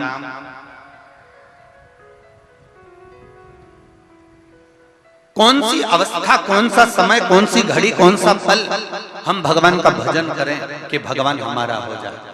शिव महापुराण की कथा कहती है मेरे बाबा को महाकाल कहते हैं। महाकाल का मतलब होता है जिसने काल की गणना करी हो, जिसने घड़ी की गणना करी हो, जिसने समय, पल, घड़ी, नक्षत्र सब कुछ उसने बनाया। ऐसा कोई चीज नहीं जो मेरे शिव ने नहीं बनाया। घड़ी भी शिव ने बनाई, पल भी शिव ने बनाया, नक्षत्र भी शिव ने बनाया। हर पल, घड़ी, नक्षत्र जितना बनाया मेरे शंभू ने बनाया। वो सहज, सरल और आनंद की अनुभूति कराने लगा।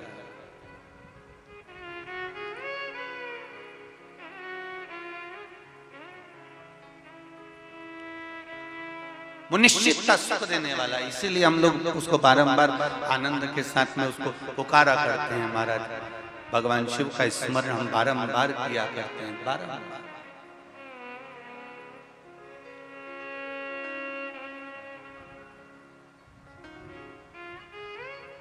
महाराज शिव कथा कर रहे हैं। एक बिंदु, चंचुला और जिसके जीवन का आनंद एक देवराज नाम का ब्राह्मण। वो देवराज नाम का ब्राह्मण जो ब्राह्मण कुल में जन्म तो ले लिया पर ब्राह्मण कर्म से वंचित रहा। एक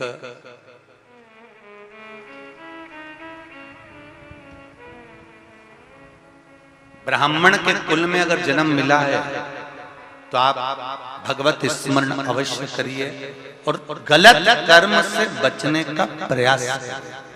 जितने लोग आस्था चैनल पर कथा सुन रहे हैं, जितने फेसबुक यूट्यूब पर कथा सुन रहे हैं और जितने लोग इस रायपुर की पावन धरा पर इस शिव महापुराण की कथा को सुन रहे हैं, उनसे एक ही निवेदन रहेगा, चाहे ब्राह्मण हो, चाहे क्षत्रिय हो, चाहे वैश्य हो, चाहे शूद्र हो,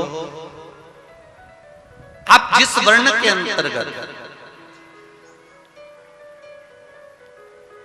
ये सब तो ब्राह्मण, क्षत्रिय, वैश्य और शूद्र का वर्ण तो हम निश्चित करें हैं, पर परमात्मा के यहां से जब जन्म हुआ, मेरे देव अधिदेव महादेव ने जब अपना अर्धनारीश्वर स्वरूप का दर्शन ब्रह्मा जी को कराया, तो ब्रह्मदेव को दर्शन कराकर भगवान ने ये नहीं कहा कि तुम्हें ब्राह्मण बनाना है, कि क्षत्रिय बनाना है, कि वैश्य बनाना है, कि शूद्र बनाना है। भगवान ने तो केवल अर्धनारीश्वर स्वरूप का दर्शन देकर कह दिया कि तुम्हें पुरुष और स्त्री का निर्माण,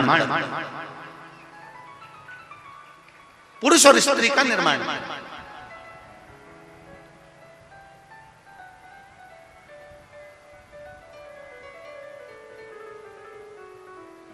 भगवान ये कभी नहीं कहे कि तुमको इसका निर्माण करना है। भगवान ने कहा तुम्हें पुरुष और स्त्री का निर्माण करना है, और पुरुष और स्त्री का जब निर्माण कर लो, पुरुष और स्त्री का जब निर्माण हो जाए और निर्माण करने के बाद उनको एक कर्म देना है कि तुम्हें परिवार का भरण पोषण कर कर भगवत भजन की ओर अग्रण्य होना है। मृत्यु लोक में जन्म लेने के बाद, पृथ्वी पर आने के बाद में हमारा भी कर्म है कि हमें परिवार का भरण पोषण करना है और भगवत भजन करना है। हम ये नहीं कहते कि तुम अपना घर छोड़ दो।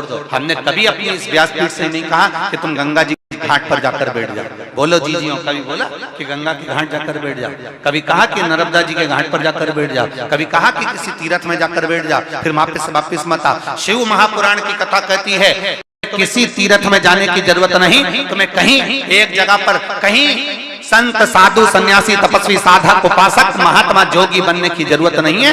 शिव महापुराण की कथा कहती है सबसे बड़ा आश्रम होता है गृहस्थाश्रम। घर में रहो, परिवार में रहो, कुटुंब में रहो, और उस परिवार में रहकर अगर तुम थोड़ा सा भी भगवान का भजन कर लोगे, एक लोटा जल भी अगर शिव को चढ़ा लोगे, और निश्चित है शिव तुमको मिल जाएगा, ज्यादा कहीं जाने की जरूरत नहीं। और कोई तुमसे कहे कि तुम संत बन जाओ, साधु बन जाओ, तुम गंगा के घाट पर चले जाओ, तो उनके पांव पड़ करके देना दादा तुम चले जाओ, हम नहीं, हमसे तो बने भी नहीं, क्योंकि ये मनुष्य की देह, मानव का शरीर है, बड़ा मुश्किल से मिला हुआ शरीर, और हम भगवत भजन करेंगे ये नहीं है। हम तो बस केवल थोड़ा बहुत भी नाम जाप कर लेंगे तो उतने में परमात्मा मिलेगा, ये निश्चित है, बिल्कुल निश्चितता है कि थोड़े से भजन से परमात्मा प्रकट हो जाता है। कलयुग केवल नाम आधारा, और सुमर सुमर नर उतरे पारा। कलयुग में केवल नाम की आधारशिला। आप कलयुग के अंतर्गत भगवान के भजन का, स्मरण का, मंत्र जाप का, नाम जाप का जितना स्मरण कर सकते हो उतना करो।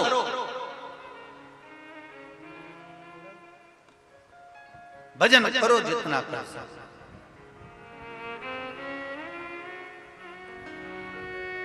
उसकी भक्ति में डूबे।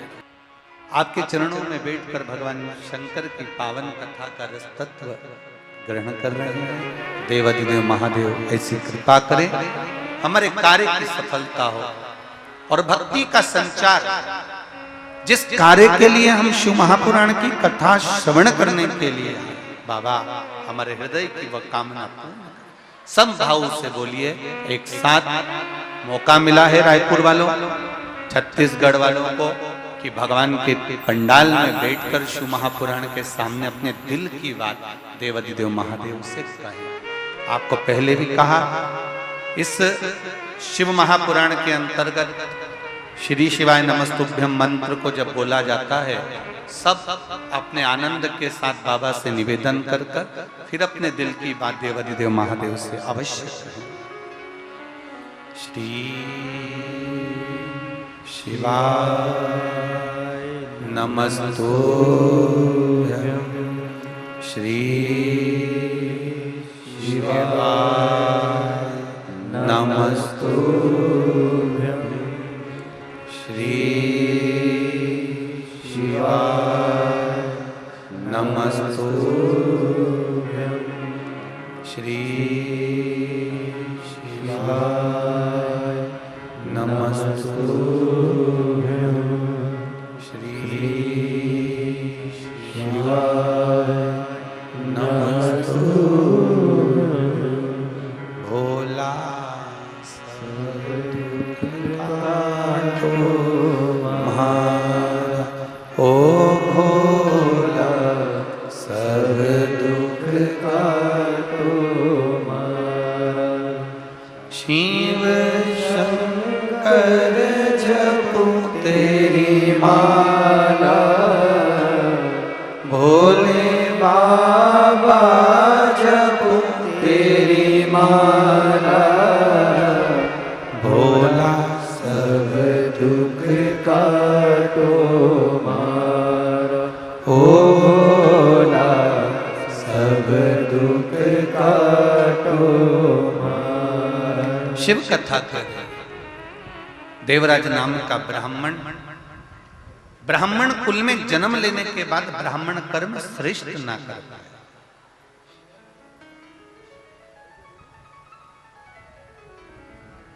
देखिए बड़ा सुंदर भाव शिव पुराण का कहता है कि आपके भरण पोषण की जवाबदारी देवाधिदेव महादेव ने ले रखी है। माता के गर्भ में जब तुम पड़े रहे, गर्भ में जब पड़े थे, तब भी वो भरपेट अंदर भी भोजन दे रहा था, और शरीर मिला प्राण छूटेंगे तब तक भी वो भरपेट भोजन देने की जवाबदारी मेरे कालाधिपति महाकाल राजा की है, वो देगा। उसका नाम है विश्वनाथ। क्या नाम है? विश्वनाथ। अच्छा, एक बात समझ में नहीं आती रे, छत्तीसगढ़ वाला, तुम भी बताना अगर तुम्हारे समझ में आ जाए तो बताना। इनको कहते विश्वनाथ, द्वारकानाथ, जगन्नाथ, बद्रीनाथ, केदारनाथ, सोमनाथ। अब इतना सारा नाथ ही नाथ है, मतलब ये निश्चित है कि जब अपन पैदा हुए थे, जब माता के गर्भ में पड़े हुए थे, तब अपन अनाथ थे, और जब अपने को ये सब नाथ मिले तब अपना जीवन सार्थक हो पाया, ये निश्चित है।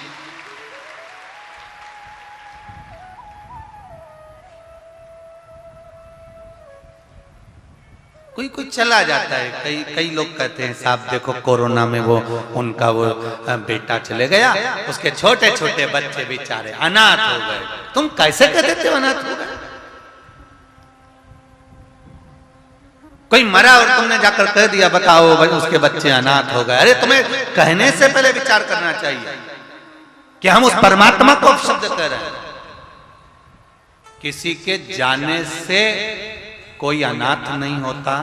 शिवजी कहते हैं माता के गर्भ में जब तू था तब भी विश्वनाथ, द्वारकानाथ, सोमनाथ, केदारनाथ तेरे साथ था, और अगर कोई चला गया उसके जाने से तू अनाथ नहीं हुआ है।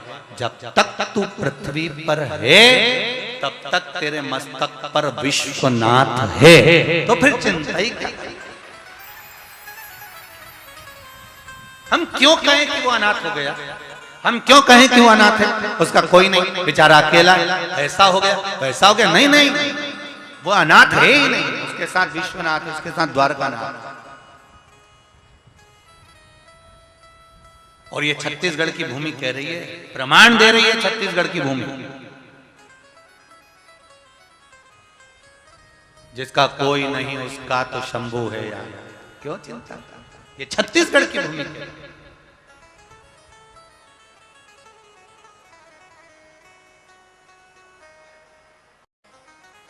स्कंद पुराण, महाभारत में कौशल के अंतर्गत वर्णन मिलता है महाभारत में। ये छत्तीसगढ़ कौशल देश के अंतर्गत आता था।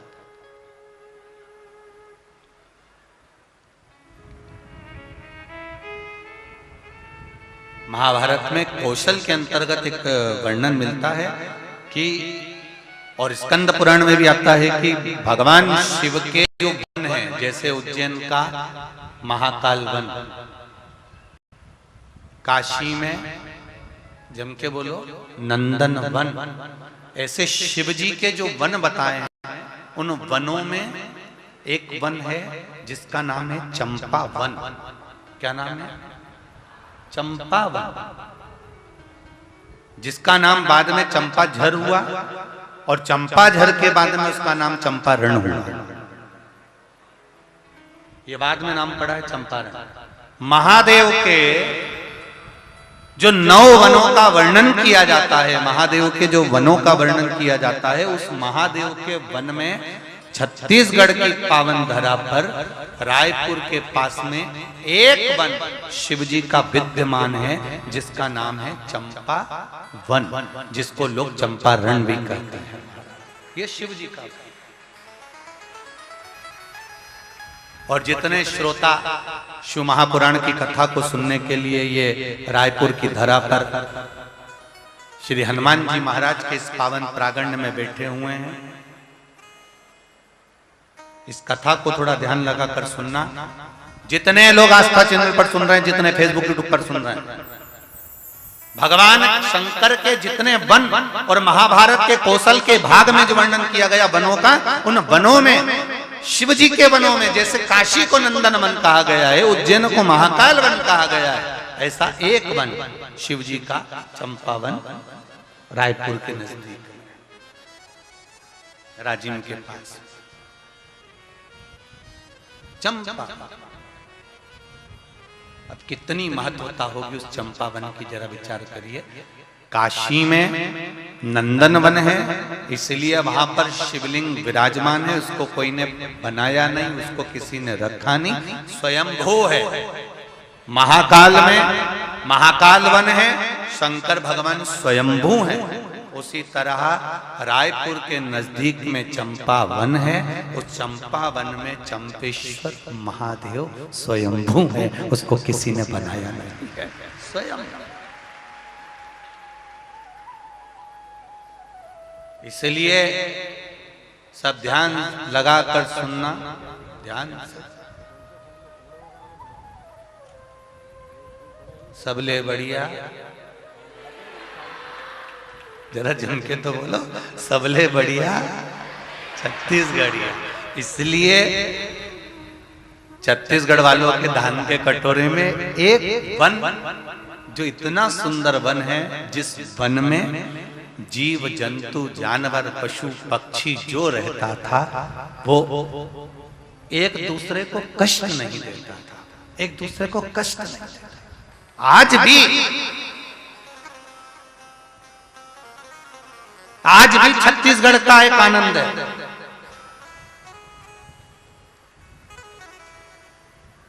अगर ओरिजिनल छत्तीसगढ़ का व्यक्ति है, मैं फिर इस शब्द को सुन लेना जरा, ओरिजिनल।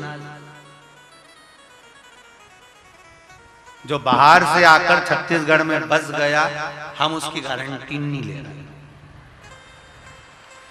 हम उसका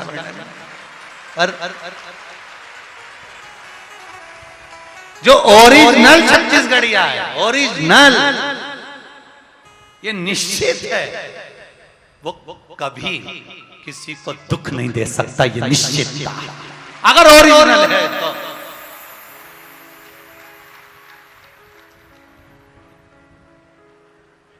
अब आजकल का जमाना में तो डुप्लीकेट तो घना सारा हो गया, तुम कहीं करोगे तो डुप्लीकेट तो चलता रहता है। पर नकली नोट कितने भी ओरिजिनल नोट की गड्डी में फंसा दो, एक आध बार चल सकता है, पर बार बार नहीं चल सकता। इसलिए ओरिजिनल ओरिजिनल होता है, इसलिए ओरिजिनल छत्तीसगढ़िया पहचान में जाता है कि ये ओरिजिनल है, ये दुख नहीं दे सकता, ये कष्ट नहीं दे सकता।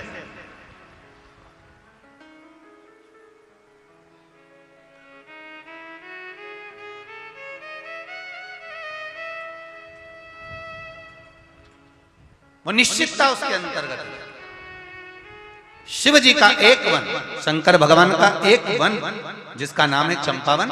महाभारत में भी इसका वर्णन आता है कौशल के अंतर्गत। चंपावन में भगवान, जहां पर चारों तरफ वन ही वन विराजमान था, चारों तरफ वन है, बस उस चंपावन में एक बार भगवान आनंद कंद परमात्मा की ऐसी कृपा हुई, ऐसी दया हुई कि महाराज जो गोदावरी नदी के तट पर भरद्वाज गोत्र में जन्मे हुए श्री लक्ष्मण भट्ट जी जा रहे हैं।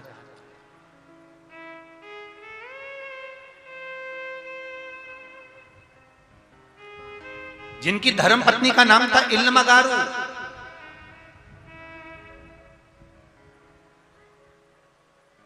अपना पूरा परिवार गोदावरी नदी के तट पर जहां निवास कर रहे थे काकड़ में, वहां से निकलकर काशी के लिए जा रहे थे। पहले काशी जाने का रास्ता, पहले काशी जाने का रास्ता, जितने लोग काशी साउथ वाले जाते थे या इधर से महाराष्ट्र वाले जाते थे या कहीं का भी व्यक्ति अगर काशी जाता था तो ये उसको जाने का यही मार्ग था, यही मार्ग, जिस मार्ग पर चंपावन है। काशी जाने वाला पहले चंपावन के क्षेत्र में रुकता हुआ फिर जाता था। अब ये इल्मगारू के साथ में लक्ष्मण भट्ट जी और उनका पूरा परिवार भगवान शिव की भक्ति को धारण करते हुए, ब्राह्मण परिवार है, शिव भजन करता हुआ उन्होंने संकल्प लिया। लक्ष्मण भट्ट जी ने, श्री लक्ष्मण भट्ट जी ने संकल्प लिया, 1.25 लाख ब्राह्मण को काशी में जाकर भोजन कराना है। 1.25 लाख ब्राह्मण को भोजन कराने का सामान लेकर, सामग्री लेकर, गाड़ी में भरकर, बैलगाड़ियों में भरकर, और सारे अपने ब्राह्मण परिवारों के साथ में, सारे भरद्वाजों के साथ में चल दिए और सारे नगरवासी भी उनके साथ जा रहे हैं। भगवत स्मरण करते करते पैदल चल रहे हैं, कोई गाड़ी से चल रहा है, भजन करते करते आराम से चलते चलते ये चंपावन के नजदीक में पहुंच गए।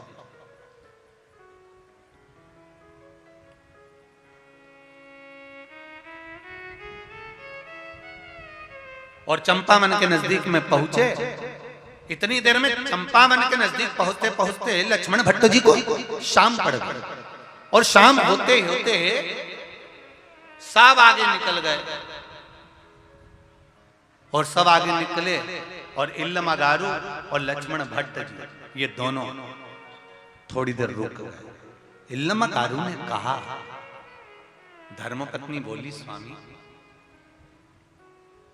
स्वामी, हाँ बोलो क्या बात है? मैं गर्भस्थ हूं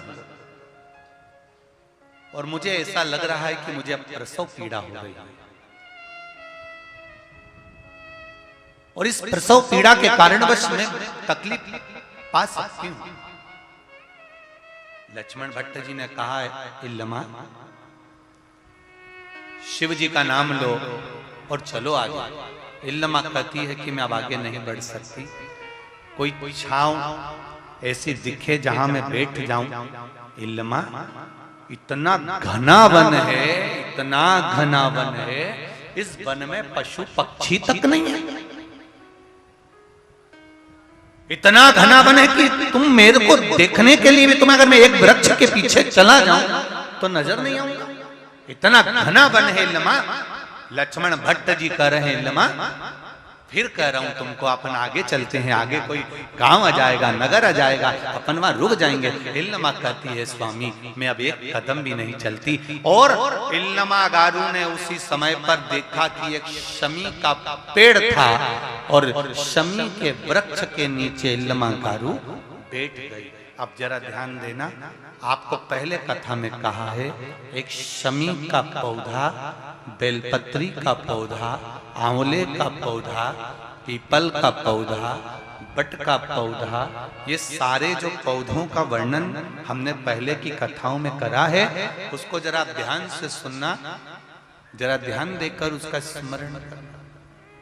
हमने पहले भी कहा इस चीज कि बेलपत्री के पेड़ के नीचे या शमी के पेड़ के नीचे साधारणता नहीं है। बेलपत्री के पेड़ के नीचे लक्ष्मी का निवास होता है, पार्वती जी का निवास होता है, शिव जी का निवास होता है। पीपल के वृक्ष के नीचे 52,000 ब्राह्मणों का निवास होता है, भगवान विष्णु का और शिव जी का निवास होता है। इसलिए शिव जी का नाम एक पिपलेश्वर महादेव भी है। शमी के पेड़ के नीचे भगवान शिव अपने अड़भंग स्वरूप में विराजमान होते हैं। अड़भंग स्वरूप कैसा?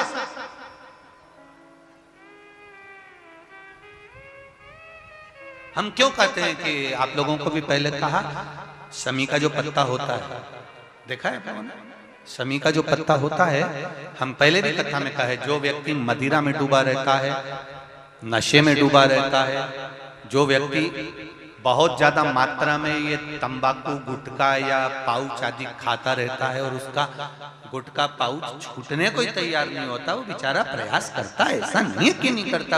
आजकल के जमाने में तो कितनी बड़ी बड़ी बीमारी होने लगी, कैंसर जैसा रोग होने लगा, तो वो छोड़ना चाहता है, ऐसा नहीं कि नहीं छोड़ना चाहता। हर व्यक्ति चाहता है कि मैं व्यसन को छोड़ दूं, पर थोड़े दिन छूटता है, वापिस वो उस व्यसन में लग जाता है। तो हम पहले भी इस कथा को कहे, शमी के वृक्ष के नीचे शमी के मिट्टी का शिवलिंग बनाकर, शमी के वृक्ष के नीचे शमी की ही मिट्टी का शिवलिंग बनाकर उस पर जो बेलपत्र समर्पित करता है और शमी पत्र समर्पित करता है, वो बेलपत्री को उठाकर ले आता है, शमी पत्र के साथ में शिवलिंग की पूजन करी हुई शिवलिंग का विसर्जन कर देता है। उसी दिन उस बेलपत्र को, लाए हुए बेलपत्र को, जो शमी पेड़ के नीचे पूजन कर कर बनाया गया है, उस बेलपत्र को जो नशा करने वाला व्यक्ति होता है, उसको 3 दिन तक लगातार पहली पत्ती बीच की, दूसरी पत्ती राइट की, तीसरी पत्ती लेफ्ट की, जो एक एक कर कर 3 दिन तक खिला देता है। 3 या 4 बार अगर प्रयोग कर लिया तो ये निश्चित है दूसरी बार वो नशे में धुत नहीं होगा, ये निश्चित। शमी वृक्ष जो शंकर भगवान का अड़भंग स्वरूप जहां विराजमान, थोड़ा मदिरा पान करने वालों के लिए, व्यसन करने वालों के लिए थोड़ा गलत कर्म करने वालों के लिए थोड़ा सा और बहुत जरूरी है। मेरा नवयुवक बेटा बेटियों से ये निवेदन रहा है और आज फिर कहता है, आप तंबाकू खाते हो, आप गुटखा खाते हो, आप पाउच खाते हो, आपसे निवेदन है ये समझ लीजिए कि आप मौत की सीढ़ी पर अपना पांव रखना प्रारंभ कर दिए हो और मौत की सीढ़ी पर पांव रखा और कभी भी कोई बड़ी बीमारी आपको किसी भी समय पर घेर सकती है। एक बात बहुत ध्यान से उतारना मेरे बेटा बेटियों से निवेदन, नवयुवक बच्चों से निवेदन, युवान बेटा बेटियों से निवेदन है। हम सुपारी खाते हैं या कोई सामान खाते हैं, बार बार हमारा गाल कटता जाता है, फिर ठीक होता है, फिर कटता है, फिर ठीक होता है, फिर कटता है। दांत में, जबड़े पर और गाल में झार झार सी पड़ने लगती है। धीरे धीरे धीरे धीरे 10 साल, 15 साल, 20 साल, 30 साल बाद वहां फिर घाव उत्पन्न होने लगता है। अच्छा, कई लोग कहते हैं कि पुराने लोग भी तो खाते थे, तो पुराने लोग ये तंबाकू या गुटखा नहीं खाते थे। पुराने लोग पान खाते थे, बीड़ा खाते थे। पान में चूना लगता था, कत्था लगता था और पान में एक तंतु होता है बीच का, वो तंतु एक ऐसा होता है जो अंदर बीमारी को पनपने नहीं देता। इसलिए जो बुजुर्ग लोग जो पान खाने वाले होते हैं, केवल जो पान का सेवन करते हैं, उनको कभी ये बड़ी बीमारी का रोग सताता नहीं है। और जो ये नया नया पाउच आता है जिसपे तुमने देखा होगा उस पे कैंसर का फोटो भी बना रहता है, ये नए नए पाउचों पर कभी तुमने देखा कि पान पर फोटो बना हुआ है, पर पाउच पर, गुटके पर उसका समझो।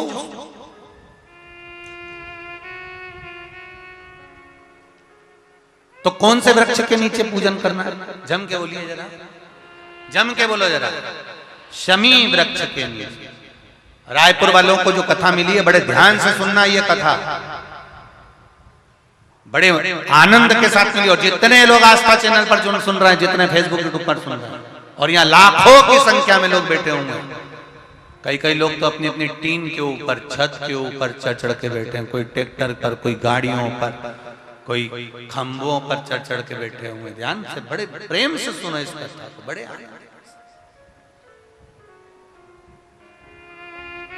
शमी पत्र का वृक्ष। इल्मागारू ने कहा, अब एक प्रश्न, एक संवाद और थोड़ा ध्यान में उतारिएगा। मान लो किसी कार्य के लिए जा रहे हो और वो कार्य में बार बार अटकल आ रही है, वो कार्य तुम्हारा होना चाहिए और तुम लगे हो कि मुझे ये चीज होगी, ये निश्चित है। मैंने 10 लोगों को बोल के रखा है, 10 लोगों के हाथ जोड़ के रखे, भैया मेरा ये काम कर देना, भैया मेरा ये काम, और वो कर ही नहीं रहे। आखिर कारण क्या है? उसके लिए भी शमी पत्र का प्रयोग किया जाता है। शमी पत्र को शिवलिंग पर चढ़ाकर, वही शमी पत्र को उतारकर अशोक सुंदरी वाली जगह पर चढ़ाकर फिर आप अपने कार्य के लिए चले जाइए। श्री शिवाय नमस्तुभ्यम बोलकर 1 लोटा जल चढ़ाकर जाइए, शिव संभाल लेता है। वो शमी पत्र की बात। और शमी के वृक्ष ने क्या कृपा करी, अभी ये छत्तीसगढ़ की ये कथा कर रही है, ये धान के कटोरे की ये कथा वर्णन कर रही है। इल्मागारू लक्ष्मण भट्ट जी की धर्म पत्नी, जगत गुरु श्रीमद वल्लभाचार्य जी की माता इल्मागारू शमी के पेड़ से टिक कर भी, वृक्ष देखिए, शमी का वृक्ष, शमी के वृक्ष से इल्मागारू टिक कर बैठ गई और प्रसव पीड़ा बढ़ने लगी। लक्ष्मण भट्ट जी बोले, मैं क्या कर सकता हूं तेरे लिए? इल्मागारू कर रही है, मुझे कष्ट बहुत हो रहा है स्वामी, मुझे कष्ट हो रहा है, कृपा करो स्वामी, मुझे कष्ट हो रहा है। इल्मागारू चिल्ला रही है, लक्ष्मण भट्ट जी आंख से आंसू बहा रहे हैं। सबको पुकारा, उस घने वन में, उस चंपा वन में कौन मिलेगा, कौन प्राप्त?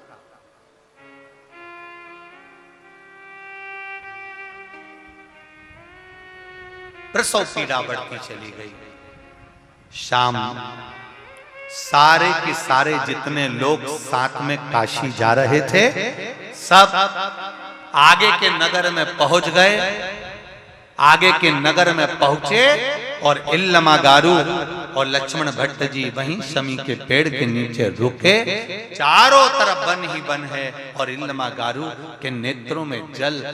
प्रसव पीड़ा बढ़ती चली जा रही है, बढ़ती गई। लक्ष्मण भट्ट जी बेचैन हो गए, पत्नी की दशा देखकर मैं क्या कर सकता हूँ। तभी समय बीता, रात्रि होने लगी और अंधेरा बढ़ गया। अंधेरा हुआ, अंधेरा होते हुए जब प्रसव पीड़ा बढ़ी, उस प्रसव पीड़ा के बढ़ते ही एक बच्चे का जन्म हो गया, एक बेटे का जन्म हुआ।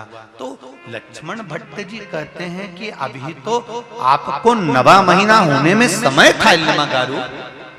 8 मासा 8वें महीने में बच्चे का जन्म हो गया और 8वें महीने में बच्चे का जन्म हुआ।